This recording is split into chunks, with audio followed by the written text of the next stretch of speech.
அன்பிற்குரிய ஸ்ரீ திருநாவுக்கரசு நன்னெறி தலைவன் நபிகள் நாயகத்தின் வழியிலே நடப்பவர்களில் நானும் ஒருவன். அவர் இஸ்லாத்தை பற்றிய எழுதிய அரிய கருத்துக்களை படித்த பிறகு குறிப்பா சொல்லணும்னா, எவன் ஒருவன் மரம் தருகின்ற நிழலிலே சிறுநீர் கழிப்பானோ அவன் மன்னிக்கப்படக்கூடாதவன் என்று சொல்லியிருக்கின்றார். அந்த கருத்தை என்னைக்கு படிச்சனோ அதற்கு முன்னாடி நான் அந்த தவறை செய்து கொண்டிருந்தேன். என்னைக்கு அதை நான் படிச்சனோ அன்னையிலிருந்து இதுவரைக்கும் அந்த ஒரு தவறை செய்யவில்லை. அதே போல எனக்கு பிடிச்ச இன்னொரு விஷயம் பார்த்தீங்கன்னா, எவன் ஒருவன் உழைக்கிறானோ அவன் வியர்வை காய்வதற்குள் அவனுக்குரிய கூலியை கொடுத்து விட வேண்டும் என்று நபிகள் அவர்கள் சொன்னார்கள். அதற்கு முன்னாடி நானும் கூலியை சாயந்தரம் கொடுத்துக்கலான்னு இருப்பேன்.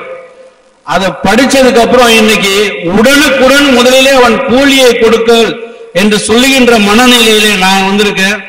இப்படி ஐயா கிட்ட நான் கேட்கிற கேள்வி என்னன்னா, நபிகள் நாயகம் சொன்ன நல்ல வழியிலே நாங்கள் நடந்து கொண்டிருக்கின்றோம்.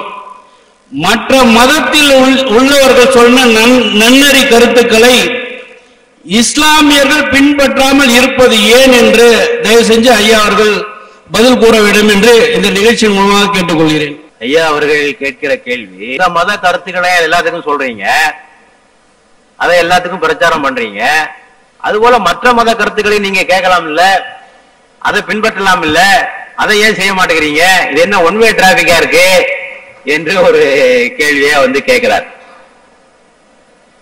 இஸ்லாத்தை பொறுத்தவரையில் நல்ல கருத்துக்கள் எங்கிருந்து வந்தாலும் ஏற்றுக்கொள்வதற்கு ஒன்றும் தடை ஒன்றும் இல்லை. இந்த நிகழ்ச்சியை நீங்கள் தொடர்ந்து தொலைக்காட்சியில் பார்த்து கொண்டு வந்தால் அது உங்களுக்கு புரியும். இஸ்லாம் அல்லாத பல்வேறு அறிஞர்கள் சொல்லிய கருத்துக்களை எல்லாம் மேற்கோளாக நாம் இந்த உரையிலே பல தடவை சொல்லியிருக்கிறோம். இப்ப அகர முதல எழுத்தெல்லாம் ஆதிபகவான் முதற்றே உலகு எத்தனை தடவை சொல்லியிருக்கோம் இல்லையா? தனக்கு உமை இல்லாதான் தாழ் சேர்ந்தார்கல்லால் மனக்கவலை மாற்றல் அரிது.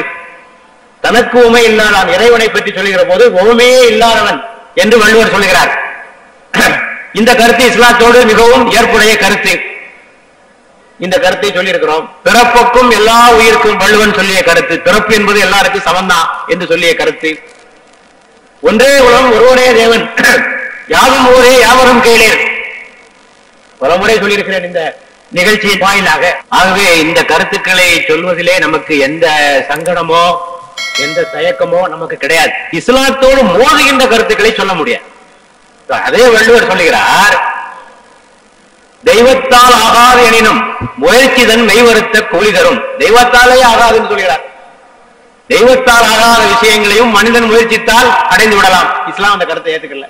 தெய்வத்தால் ஆகாத விஷயம் இந்த உலகத்தில் எதுவுமே இல்லை. கடவுளால முடியாதுன்னா உலகத்துல யாரால முடியும்? தெய்வம் தொழலன் தொழுதலுவால் பெய்யன பெய்யும் மழை. தெய்வத்தை தொழாமல் தனது கணவனை தொழுதவள் மழை பெய்யென்றால் பெய்துவிடும் வள்ளுவன் சொல்கிறான்.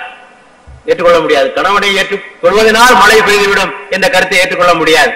ஆக எங்கெல்லாம் இஸ்லாமிய கருத்துக்களோடு ஒத்துப்போகிறவோ அங்கெல்லாம் நாம் அந்த கருத்துக்களை சொல்லிக் கொண்டுதான் வருகிறோம். ஆக நல்ல கருத்துக்கள் எங்கிருந்து வந்தாலும் ஏற்றுக்கொள்வதற்கு தயார். இந்த நிகழ்ச்சியே அதற்கு ஒரு சான்றாக அமைந்திருக்கிறது. ஆனால் நாம் சொல்வது நல்ல கருத்து என்பதை முடிவு செய்வது யார்? அதான் அடிப்படையான கேள்வி. நல்லது கெட்டது என்பதனை முடிவு செய்வோன் யார்? அது மனிதனா இறைவனா? அதான் கேள்வி. மனிதனா இறைவனா? ஆக இறைவன் தான் அதனை முடிவு செய்வோன். அதற்குரிய ஆற்றல் இறைவனுக்குத்தான் உண்டு. அதற்குரிய அதிகாரமும் இறைவனுக்குத்தான் உண்டு. ஆகவே இறைவன் முடிவு செய்த நல்ல காரியங்களை நல்ல செயல்களை எந்த சமயம் சொன்னாலும் ஏற்றுக்கொண்டு அதை நாம் மக்களுக்கு சொல்வதிலே நமக்கு எந்த தயக்கமும் கிடையாது. எந்த மதத்தின் மீது நமக்கு துவேஷமோ வெறுப்போ காழ்ப்புணர்வோ எதுவும் கிடையாது என்பதை ஐயா அவர்களுக்கு நான் சொல்லிக்கொள்ள விரும்புகிறேன்.